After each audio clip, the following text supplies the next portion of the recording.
L'arrivée inattendue d'Horizon, le nouveau groupe politique lancé par l'ancien Premier ministre Édouard Philippe, et révélé ce 9 octobre, a fait pâlir certains visages au palais de l'Élysée.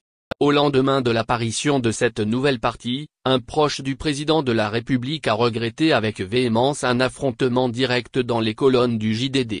Une confrontation entre l'ancien Premier ministre, Édouard Philippe, et Emmanuel Macron au travers des deux potentielles majorités du Palais Bourbon de 2022. Horizon face à La République En Marche, le parti fondé par Emmanuel Macron. Ce dimanche 10 octobre, ce même ministre a prévenu dans les colonnes du journal, ça va être sanglant.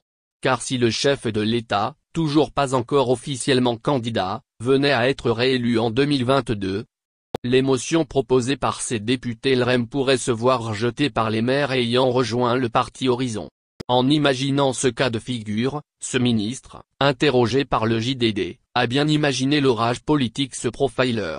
Si le président est réélu, on va avoir une nuit des longs couteaux, a-t-il précisé.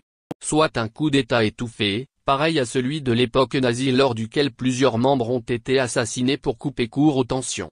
Mais avant de se retrouver à l'hémicycle, les représentants des deux partis devront se frayer un chemin jusqu'aux élections législatives de 2022.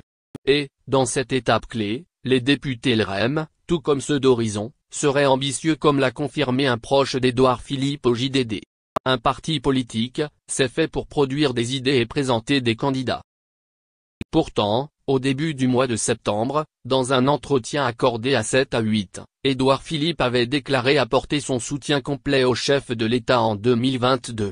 Un soutien apporté bien tardivement qui avait laissé Emmanuel Macron dans la tourmente comme l'a raconté un proche du président à l'OP le 7 octobre dernier, le président était furax.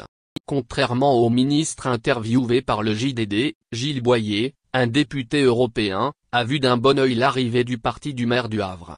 Cette nouvelle offre politique se situe pleinement dans la majorité présidentielle, s'est-il enjoué sur France Info le 9 octobre. Mais, selon un député interrogé par l'Opinion mi-septembre, Édouard Philippe sera d'une loyauté totale jusqu'à la présidentielle. Mais après, il passera à la caisse.